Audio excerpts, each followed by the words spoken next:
धन्यवाद सभापति महोदय। आज आपने महामहिम राष्ट्रपति महोदय के अभिभाषण पे जो बोलने का अवसर प्रदान किया उसके लिए धन्यवाद जोहार। एक तरफ हम और पूरा देश और विशेषकर जो सत्ताधारी लोग हैं कि हम उस बात की खुशी मना रहे हैं कि हमारे देश के महामहिम राष्ट्रपति महोदय एक आदिवासी समुदाय से आते हैं और साथ ही एक महिला हैं। लेकिन वर्तमान में देखा गया है पूरे देश के अंदर अगर सबसे ज्यादा अगर कोई पीड़ित है, किसी पे अत्याचार हो रहा है तो वो आदिवासी समुदाय है और महिलाएं हैं। आज मणिपुर का उदाहरण देख लें। हम ये कह रहे हैं कि हमारे देश की महामहिम, हमें भी खुशी है, लेकिन एक तरफ तकलीफ है इस बात की कि देश के अंदर आदिवासी समुदाय के साथ सबसे ज्यादा अत्याचार हो रहा है और महिलाओं के साथ सबसे ज्यादा अत्याचार हो रहा है। इसका ताजा उदाहरण मणिपुर का देख लो, राजस्थान, मध्य प्रदेश, छत्तीसगढ़ के अंदर देख लो। विकास के नाम से आदिवासियों को विस्थापित किया जा रहा है। एक दौर था आजादी के बाद इस देश की आम जनता ने, गरीब ने, आदिवासी ने ये सांस ली थी कि हम अच्छे दिन आएंगे, उज्जवल भविष्य होगा। हमने देखा है वो दौर कि आज से 20-25 साल पहले आदिवासी गरीब दलित व्यक्ति अपनी जरूरतें पूरी करने के लिए, अपने बच्चों को पढ़ाने के लिए, अपनी बीमारी का इलाज कराने के लिए जमीन और जेवरात गिरवी रखता था। लेकिन आज देखा गया है, आज से 20 साल पहले जमीन और जेवरात गिरवी रखता था और आज इतना मजबूर हो गया है कि कई इलाके के अंदर यह देखा गया है कि आदिवासी समुदाय अपने बहन बेटियां या अपने छोटे बच्चे को गिरवी रख रहा है। आज कुछ हमारे डबल इंजन की सरकार है, राजस्थान के अंदर कोटड़ा में आए दिन घटनाक्रम हो रहे हैं कि आदिवासी समुदाय के ऐसे हालात हो गए हैं, इन पहाड़ों के अंदर सरकार की योजना कागजों में रहती है, धरातल पर नहीं पहुंच पाती है। और कई ऐसी घटना सामने आई है कि इन परिवारों ने बच्चों को गिरवी रखा है, नाबालिग बच्चों को गिरवी रखा है गुजरात के अंदर, कई इलाके के अंदर। ये छोटा मोटा आंकड़ा नहीं है, ये आंकड़ा सैकड़ों में आया हुआ है और हम बड़ी बड़ी बातें कर रहे हैं। महामहिम सभापति महोदय, आज ये देखा गया है कि हम आत्मनिर्भर की बात कर रहे हैं। हमारे बड़े बुजुर्ग भी कहा करते थे कि बच्चे को पैरों पे खड़ा करना सिखाना है, मतलब उसको आत्मनिर्भर बनाना है। लेकिन आज देखा गया है कि देश की आम जनता आत्मनिर्भर कम होती जा रही है और किसी न किसी ऐसे माहौल बना दिया गया है कि वो हर किसी पे निर्भर होता जा रहा है। और विशेषकर देखा गया है आदिवासी, दलित या पिछड़ा वर्ग। माननीय सभापति महोदय, अभिभाषण के दौरान आदिवासी इलाके के अंदर 30 मेडिकल कॉलेज की बात हुई, अच्छी बात है, हम भी चाहते हैं, लेकिन इन मेडिकल कॉलेज की धरातल पे स्थिति क्या है? कई ऐसे केस आए हैं, एक डिलीवरी महिला उस मेडिकल कॉलेज में जा रही है, सोनोग्राफी के लिए चिट्ठी लिखवा रही है और उसका नंबर आ रहा है 1 महीने बाद, तब तक तो बच्चा पैदा हो रहा है और बच्चे का नामकरण भी हो रहा है, तब तक नंबर आ रहा है। कई ऐसे केस आए, हमारे डूंगरपुर का केस आया था कुछ समय पहले, जब व्यक्ति गया इलाज के लिए, उसका नंबर आया 1 महीने बाद और तब तक उसका अंतिम संस्कार हो गया था। ये स्थिति बनी हुई है, मतलब पीएससी सीएससी से भी बदतर स्थिति मेडिकल कॉलेज की बनी हुई है धरातल पे अंदर।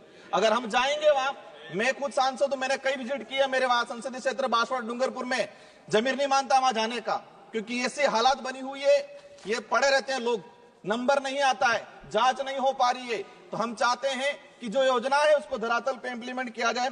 माननीय सभापति महोदय, आयुष्मान कार्ड की बात की गई, अच्छी बात होना चाहिए, लेकिन देश के अंदर ऐसे कई किस्से आए हैं पिछले 2-3 सालों के अंदर कि दवाई का पैसा नहीं मिलने से अपने परिवार की पालन नहीं कर पाया, वो इलाज नहीं करा पाया तो आत्महत्या की गई है। माननीय सभापति महोदय, बिरसा मुंडा जी के लिए जनजाति गौरव दिवस मनाया गया, हम भी स्वागत करते हैं, इसकी घोषणा हुई, लेकिन सिर्फ घोषणा होने से, मनाने से नहीं जमेगा। बिरसा मुंडा जी चाहते क्या थे, उनके विचार क्या थे, उनके उद्देश्य क्या थे, इन पे हमें काम करने की जरूरत है। आज वो जल जंगल जमीन का बात करते थे, अबुआ दिसम अबुआ राज की बात करके गए थे वो, लेकिन आज क्या हो रहा है, जल जंगल जमीन उद्योगपतियों को दिया जा रहा है भेंट में और वहां पर खत्म किया जा रहा है। बिरसा मुंडा जी के उपदेशों पे जाना पड़ेगा, उनके विचारों पे जाना पड़ेगा, सिर्फ जनजाति गौरव दिवस मनाने से काम नहीं चलेगा। माननीय सभापति महोदय, हमने देखा गया है, एक बात सामने आई अभी जनगणना को लेके, एक बात ये समझ में नहीं आ रही, और ये मैं नहीं बोल रहा हूं कि आम जनता बोल रही है, देश की जो विवेकशील है, क्या बोल रही है कि सरकार व मीडिया के पास कुंभ में कितने लोगों ने डुबकी लगाई उसका आंकड़ा है, लेकिन मरे कितने उसका आंकड़ा नहीं है। मतलब डुबकी लगाई 30 से 35 करोड़ लोगों ने, 30 से 35 करोड़ लोगों ने, वो आंकड़ा है। लेकिन मरे कितने लोग हैं, घायल कितने हैं, किस राज्य से कितने लोग हैं, ये आंकड़ा अभी तक सामने नहीं आ पाया है।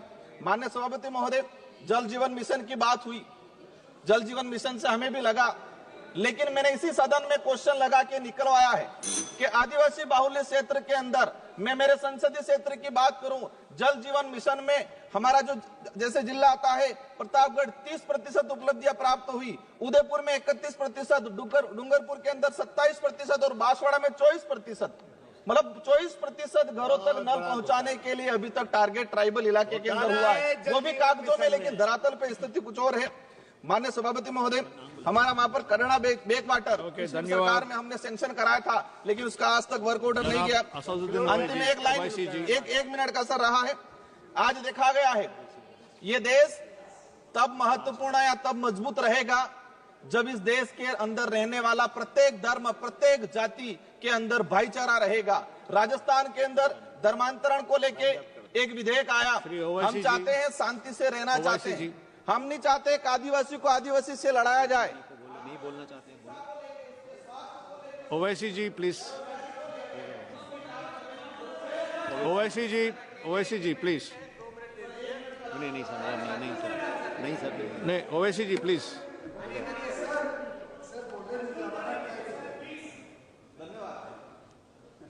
पीयूष भाई, मुझे भी देंगे टाइम आप? मुझे भी देंगे टाइम आप? हाय हाय।